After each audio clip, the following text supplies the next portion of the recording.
हे अस्तर, हे आपलं व्हाईट अस्तर ज्याला की आपण कॅन जोडतो, हा कॅन आणि हे आपलं 50 मीटर नेट आहे। याचे आपण आता कटिंग करणार आहोत आणि एक फॅन्सी ड्रेस शिवणार आहोत। तर तुम्ही बघू शकताय की मी आता कशी कटिंग करणार आहे याची।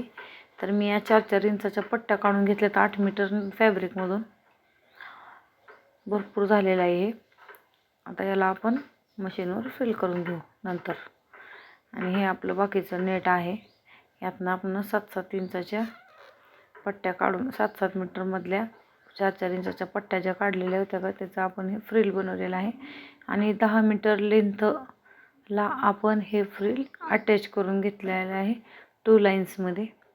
तुम्ही बघू शकता हे किती बाउन्सी दिसत आहे। आता याला आपण हे कॅन वगैरे जुळून घेणार आहोत। तर कॅनसाठी आधी आपल्याला अस्तर कट करावं लागणार आहे, जे की व्हाईट अस्तर असतं। बाकीचं जॉईंट मी पुढच्या व्हिडिओत दाखवणार आहे।